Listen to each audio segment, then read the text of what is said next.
charge from PLC and the server. And for today's training, our topic is about the program flow. So here I will introduce 4 instructions, CJ instructions, call instructions, EI, DI instruction, and the 4 next instructions.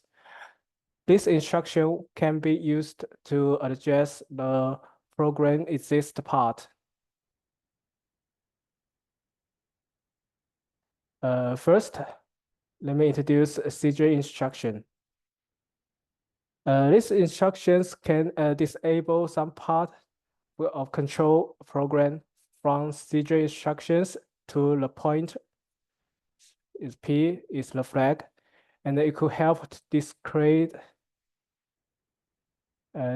decrease circle times.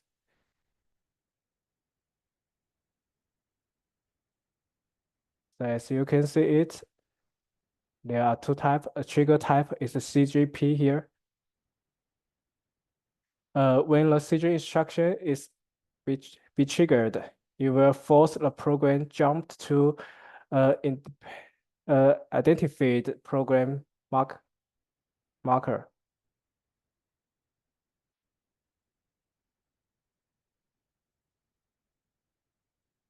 So if the CJ instruction is not active, the program will execute normally.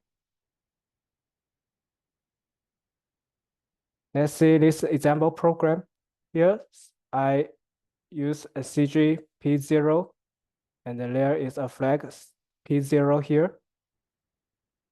And then there is another CG instruction here, CG P1, and there is another flag P1 here. So when the X0 is triggered, the PLC program will jump directly to this part. So X1, X2, X3, X4, even when there is triggered, the instruction here will not be triggered. But when the X0 is not enabled, not triggered, it will run the program step by step. And when he runs here, this part, it will trigger CJ1 P1. So the program will skip X5 to trigger Y1 here. He will directly run X6 and reset this timer.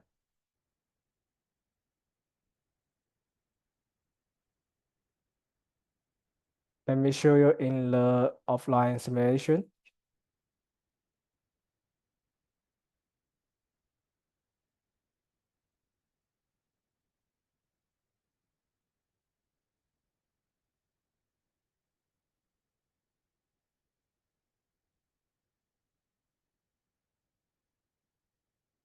So as you can see it now, I didn't trigger the M0.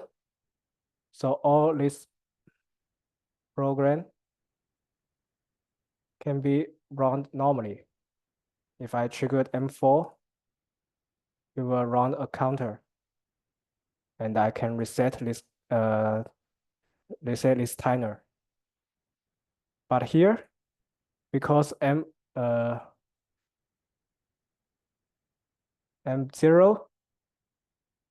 here is not triggered, so it will jump to P1 flag here.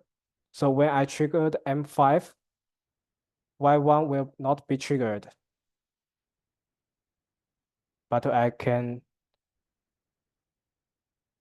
sorry, I need to set this. As you can see now, the timer T246 is triggered. So now when I triggered M6, it will be reset. But when I triggered M1 here,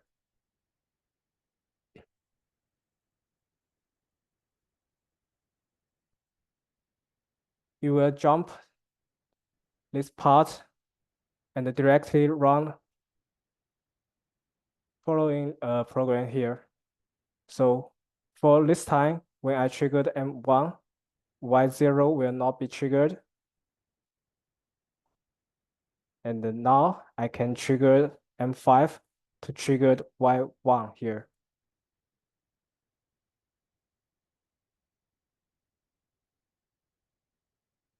So as you can see in this demo, CG instructions can just make the PLC to skip some part of the PLC program.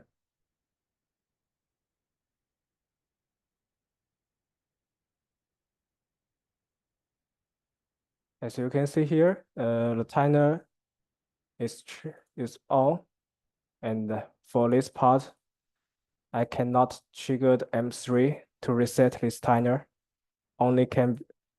This timer only can be reset by M6 here.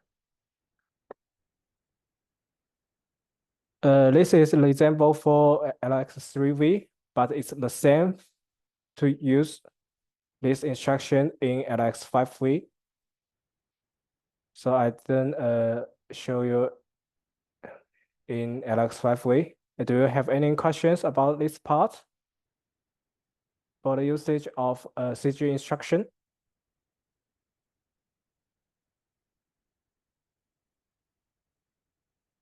I think you can use these instructions when you want to skip some part because in some situations, not every steps we need in our requirements. So at this situation, you can use CG instruction here.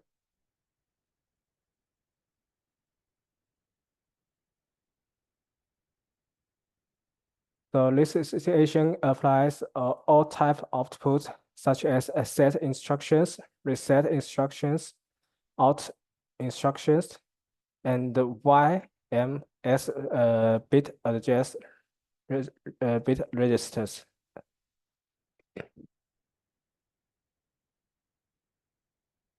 Okay, let's move to another part about call instruction. A call instructions is usage for subroutine program.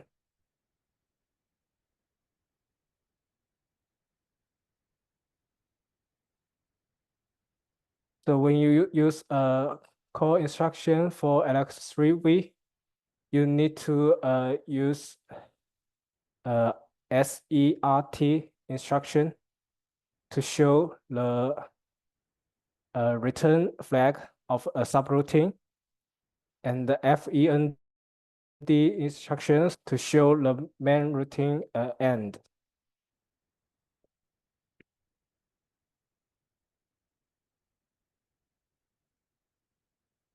So when this instruction be triggered, the program will run the specific pointer number of the same program is executed.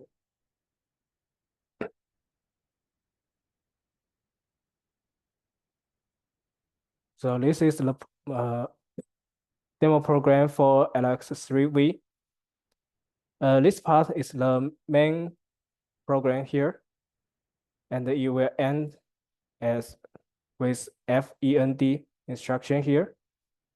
So this part is the first subroutine here, is to when we triggered M1, Y1 will be enabled.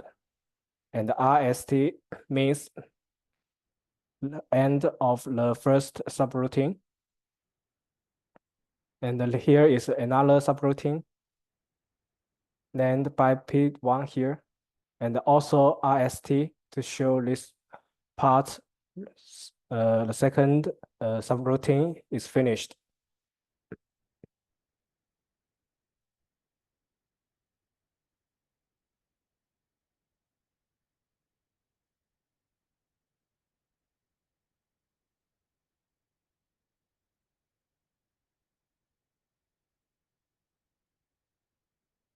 Okay, so let's see it. Oh, sorry.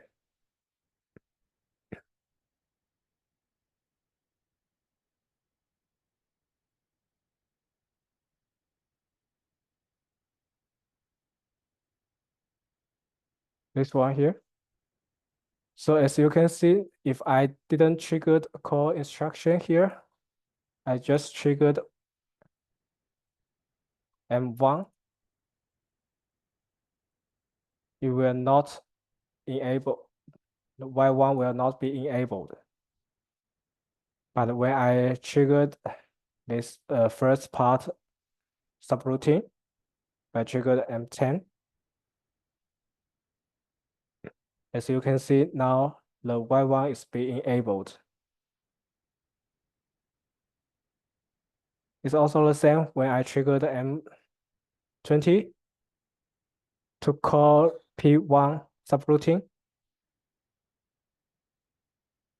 So now the M2 will trigger Y2 here.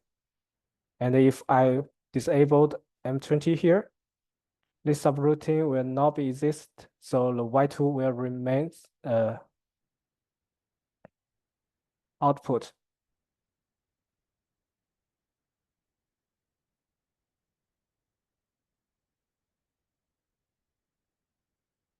But for this call instruction, there is a slight difference between LX3V and LX5V.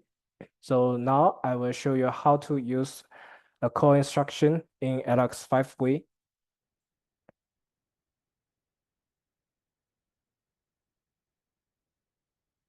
As you can see in LX3V,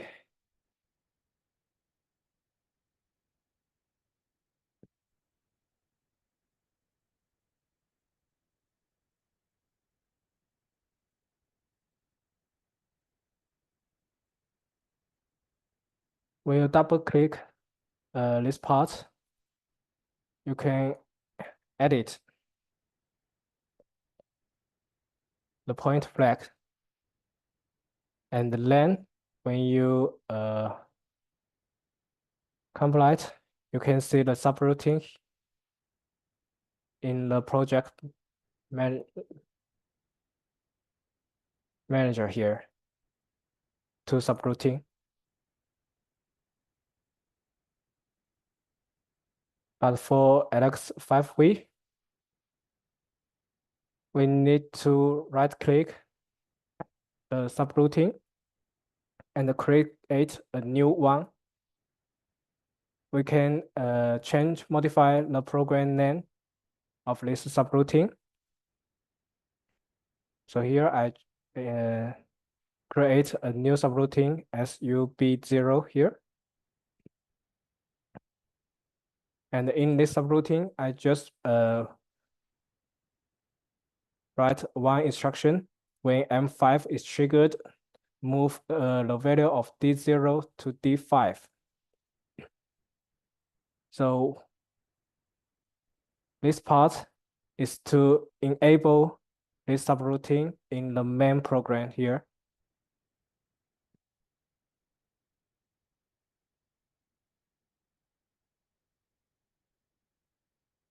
So let's check how it works.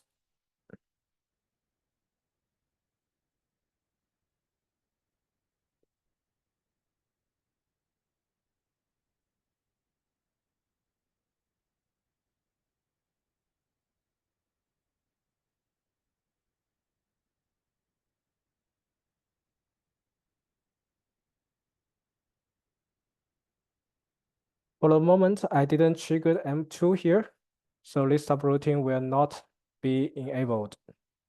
As you can see now, the value of D0 is changing. So when I triggered M5, the D5 will not be changed. But when I triggered M2 to enable the subroutine, as you can see now, the value of D5 will be equal to D0. So when I set the M2 off, the the value of D5 will stop changing.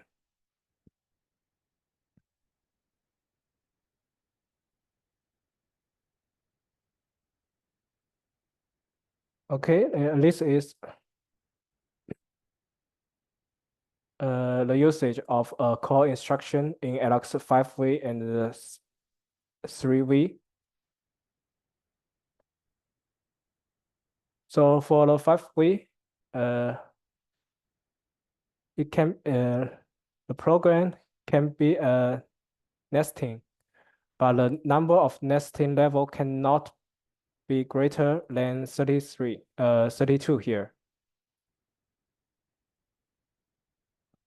So you can call another subroutine in a subroutine here.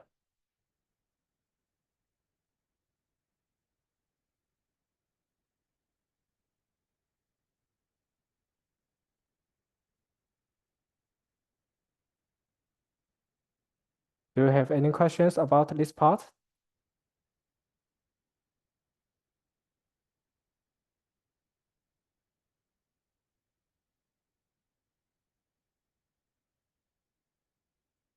Okay, let's move to next step. For example, there is two subroutine here, subroutine A and subroutine B. So you can use instruction like LDM0 and call subroutine B here. You can call one subroutine in another subroutine.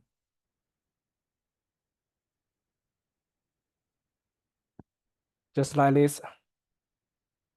Here is the main program, and this is subroutine 1, and this is subroutine 2. The subroutine 2 is being called in the subroutine 1. Okay.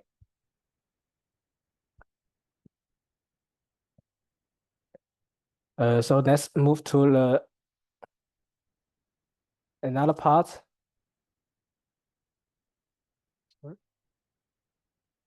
It's about DI EI instruction here. This instruction is for interrupt. So EI is for enable the interrupt, because in our PLC program, the interrupt is disabled by the default. So when you want to use interrupt program, please do remember use EI instruction. And the last instruction, IRET, is for return the interrupt program. This is for LX3V. And there is three types of interrupts: actual signal input interrupt, a timer interrupt, and a high-speed counter interrupt. Let's check the first is the exact signal input interrupt.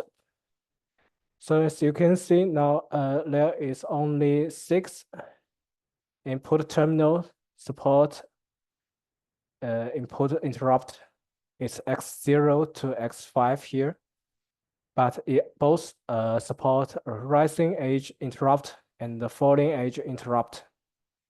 And if you want to disable some interrupts for a circumstance, you can use special registers M8050 to M8055 to disable the interrupt for the corresponding access port.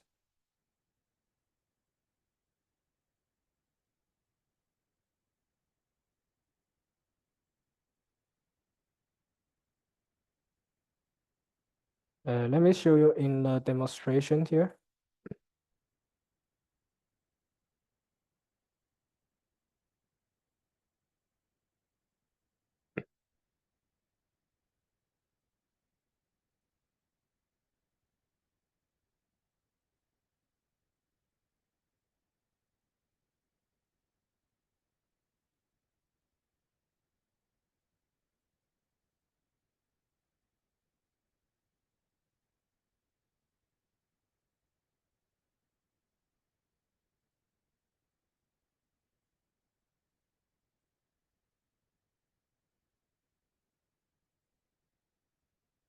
First, I will show you in LX3V here.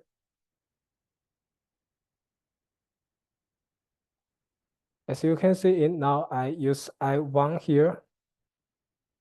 I1 is the racing age interrupt for X0. So now I use Y0 to output a pulse and connect X0 to the Y0 here.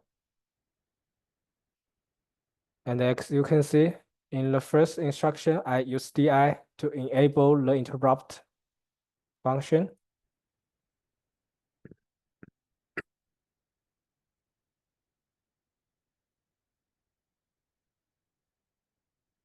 And then as you can see now, because there is no input signal for X0, so the value of D50 is not being changed. So here I triggered M1 to send the signal to X0. As you can see now, the value of D50 has been changed because every 1 minute, every 1 second, a signal is from X0 to Y0 to X0. So now if I disabled M1, the value of D50 is not being changed.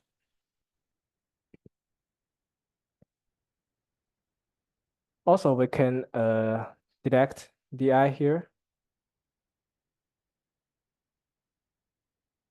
and download the program again.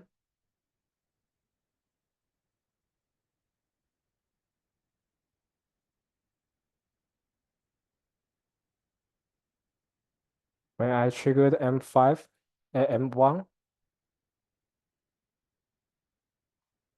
sorry, I think I need to clean it.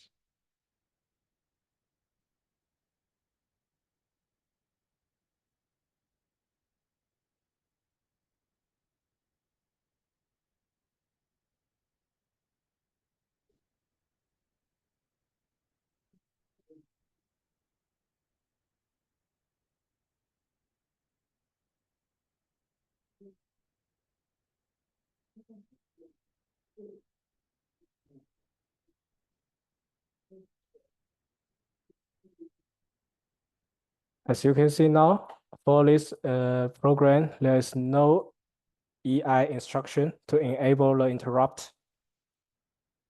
But now, when I triggered M1, the signals still from Y0 to X0, but this interrupter cannot be exceeded. Execute.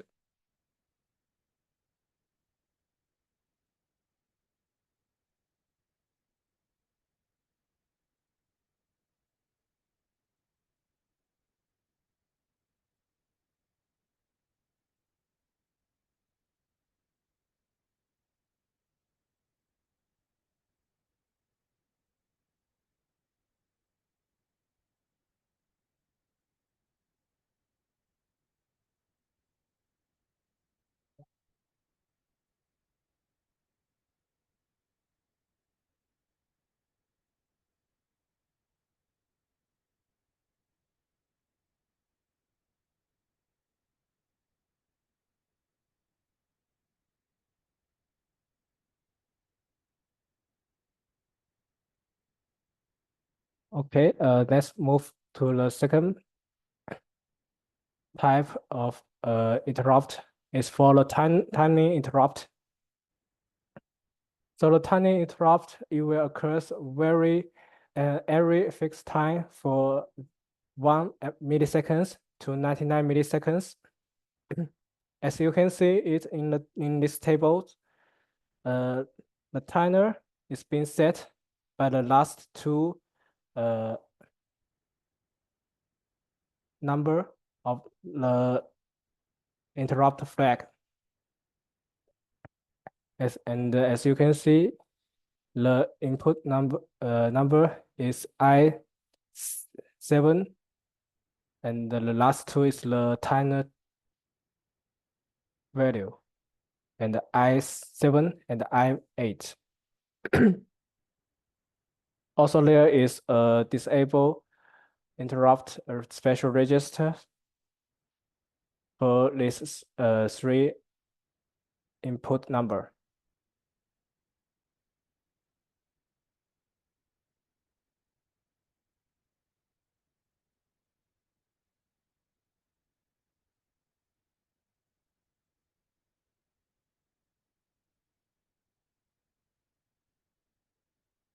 So as you can see it here, I made two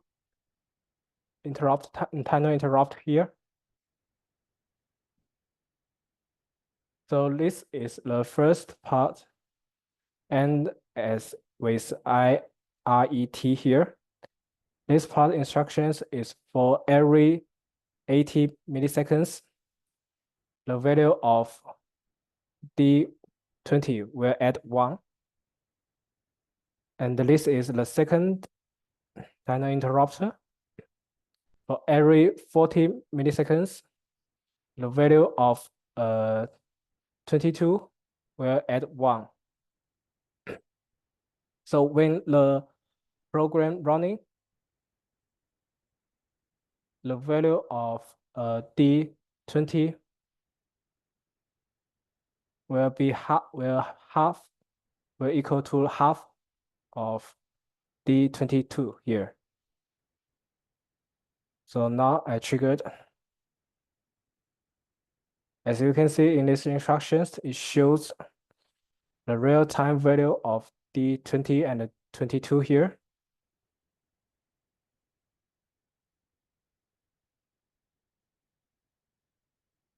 As you can see,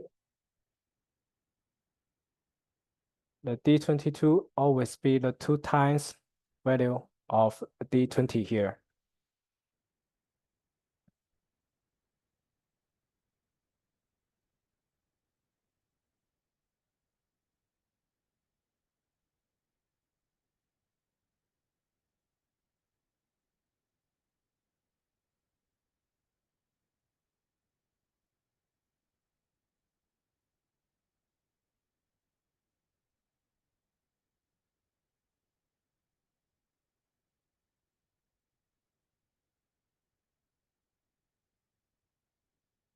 And for the last type, high-speed counter interrupter pointer is for just this 7 here, and it only have one special register to disable all of them.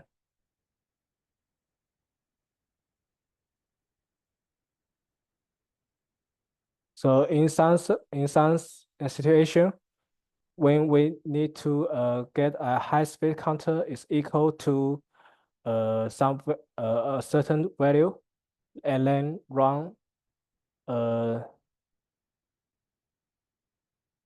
special instructions we need. So we use high-speed counter interrupt here.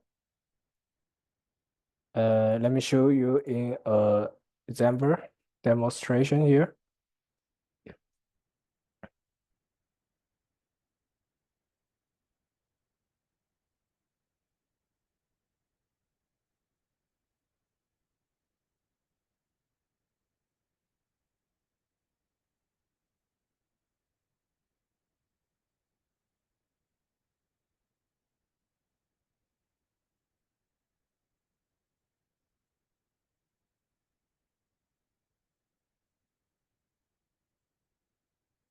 As you can see in our at first, I use EI to enable the interrupt.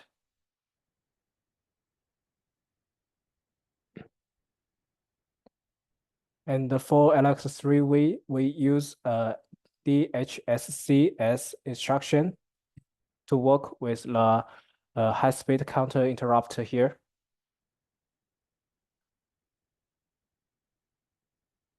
So for here, I10 high-speed counter interrupt. When this interrupter program run, you will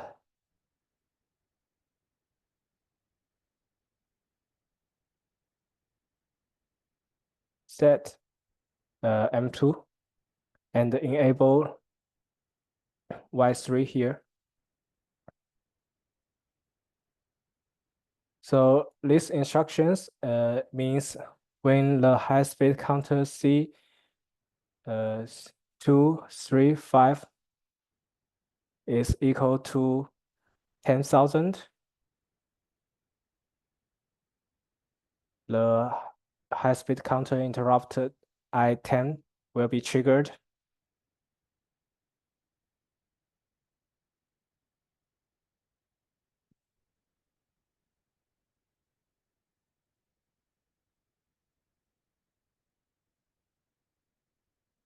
So now I already connect Y0 to X0, and this counter is for to counting the value, the number of signal from X0 here.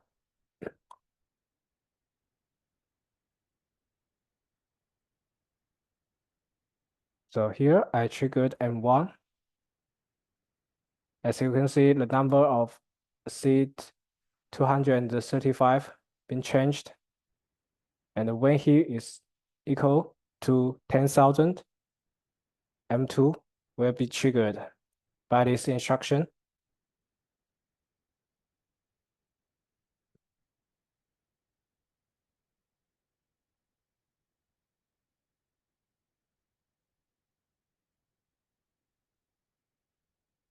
Okay, this is all these three type interrupt program running state in LX3V. But for LX5V, there is a slight difference.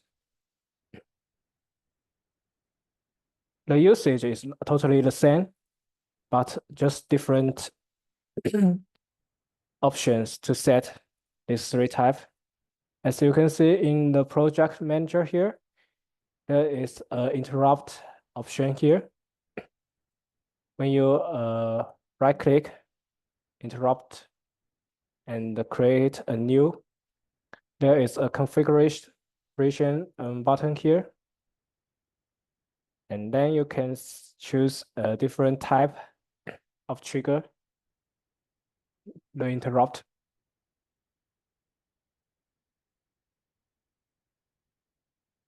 So for here, I already create three types.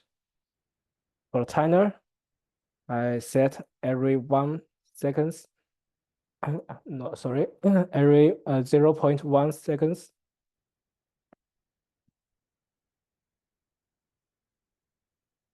To increase the value of D0. And for the input signal, I use the channel of X0 here and the rising edge. So every time the rising edge signal arrived X0, the value of D2 will be increased. And for the last interrupt program, I used for high-speed counting interrupt. So the channel I choose is HSC1, and the comparison value is also 10,000 here.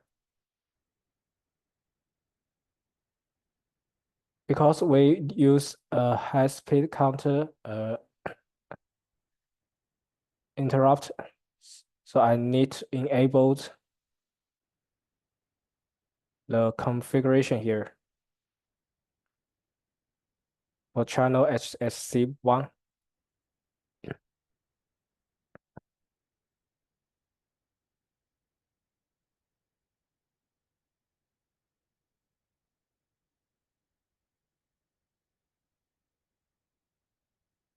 So for this parameter settings, it means when the value of HSC1 is equal to 10,000, it will reset M10 here. And the M10 is the signal trigger from Y1 to X1.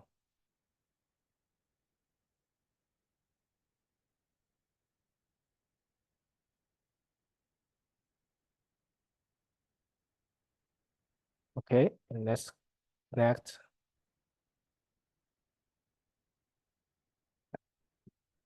the PLC to PC.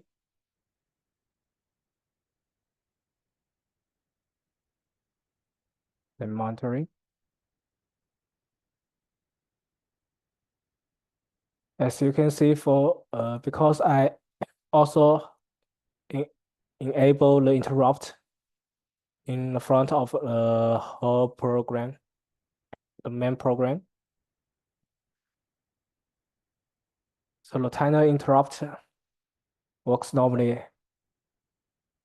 Every 1 second, the value of D0 will increase 10.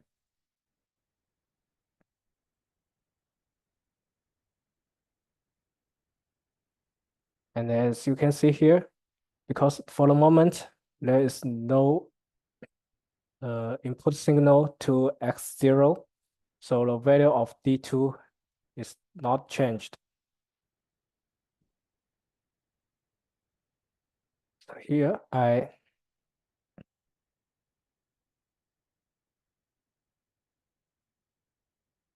triggered M0 to enable Y0, and the X0 will get a signal. As you can see, the rising trigger, the value of D2 increased 1, and I triggered a second time, it will add 1.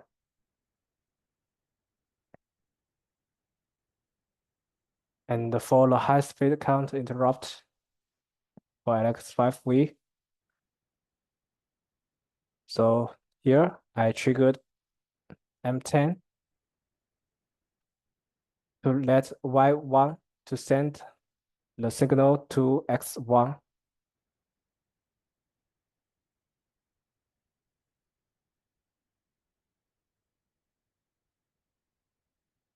As you can see, when the value is equal,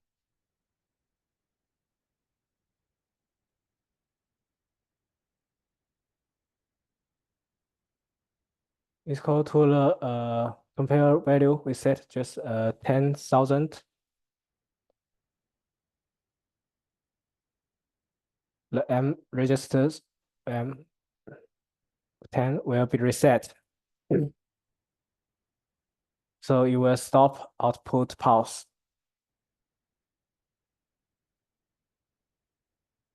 Okay, this is all the three type interrupt program for LX3V and LX5V.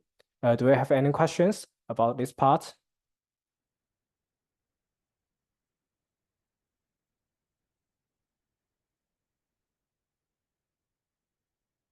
The only difference is just we can create a sub interrupt program in LX5V, but in LX3V,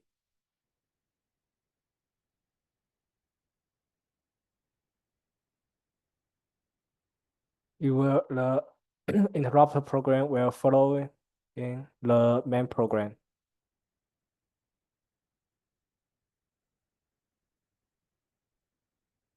Do you have any questions?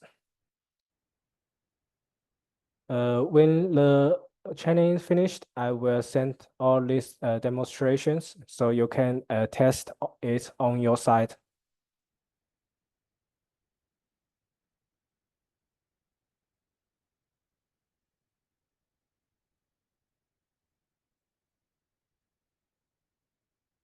Okay, let's move to the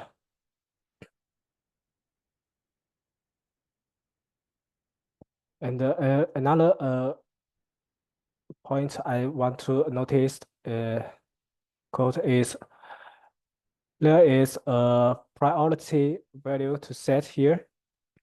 0 means the most higher priority.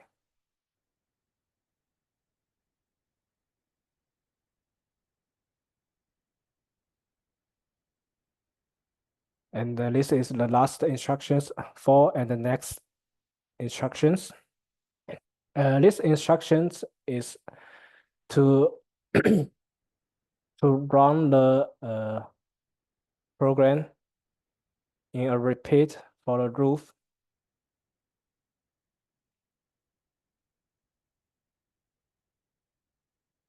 So when you use the 4 instructions, you will always end with the next instruction here to make the PLC know where to end, where is the end position for the roof.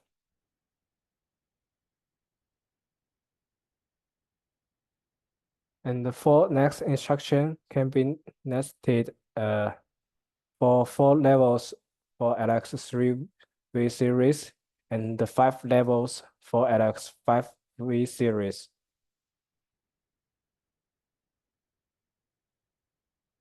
Let's see this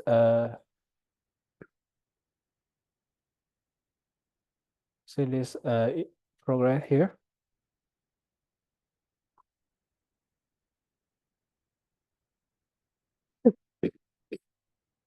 Sorry.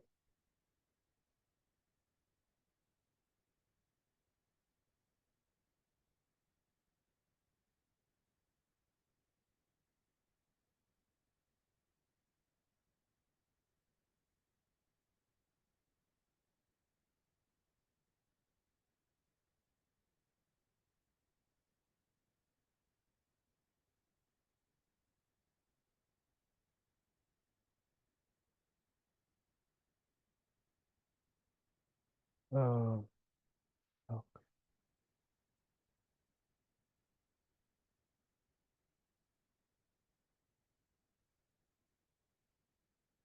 so now I triggered M1. And as you can see now, there is 2 4 instructions here. And this part is the first part. And this is the second part. So for this program, the IN the INC D1, when it runs 10 times, and then it will run INC D0 for 1 time. And this group will repeat for 10 times. So when the program is finished, the roof, the value of D0 will be 10, and the value of D1 will be 100. Okay, let's trigger M10, M1 here. So as you can see, this is you can see it as the exist time for the INC instruction of D1, and this is for running running times for D0 instructions. For it's 10 times.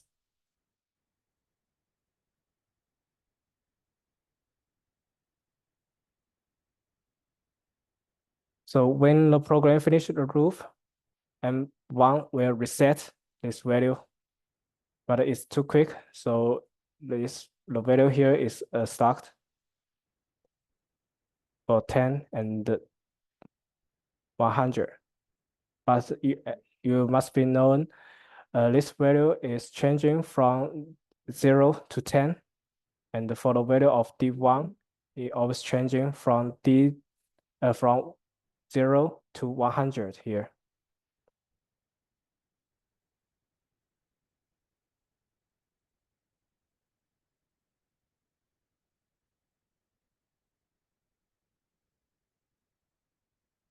We can see another program here.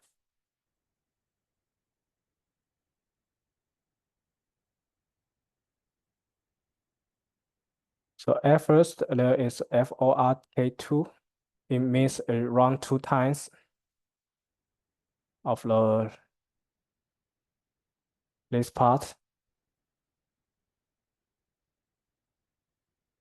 And for 3 times here, we will run this part instruction.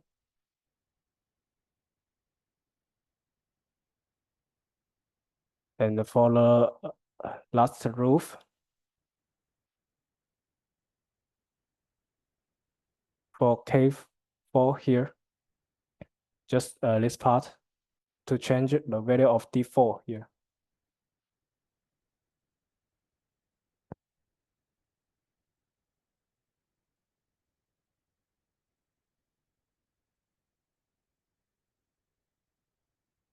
So I triggered M0 here. You can always see the value of D4, always the 4 times for the D2. And for D2 is always 3 times for the value of D0 here, because the running time is different.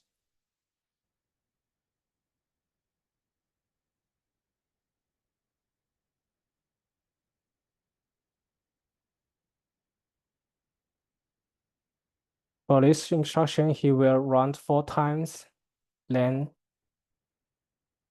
DI2 will run 1 time. And for DI2 runs 3 times, the DO will want run 1 time here.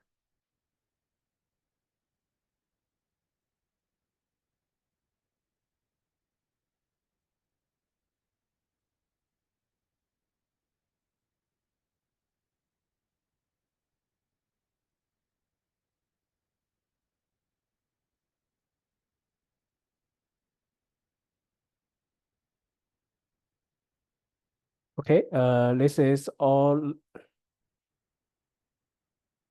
the instructions about the program flow. Do you have any questions?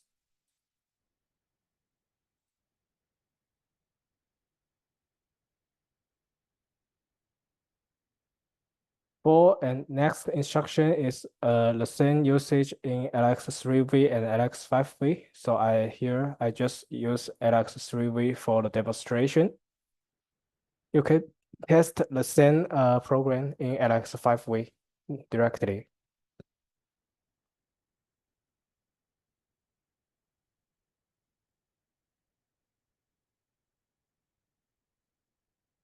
Okay, this is all for today's training. And I want to inform you for the next week, we will add a training. It's about the exercise explanation. So you can, if you have time, you can attend the training. I will show how the after class exercise works.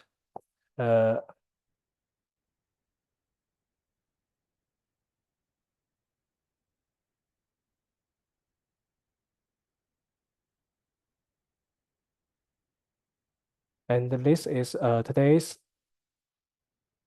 after class exercise.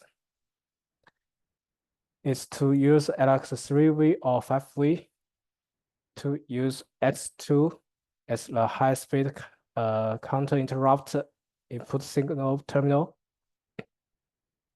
And when the value is reaches 10, the value of D0 will be set as 100. So you can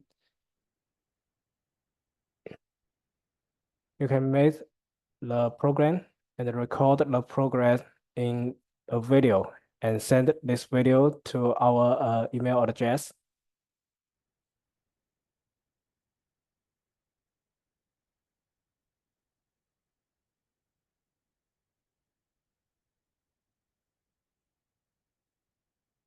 Okay. If you have any questions, you can leave your message in our WhatsApp group or WeChat group.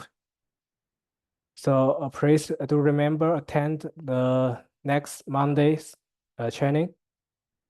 If you have any questions, you can also uh, sub ask me during the training.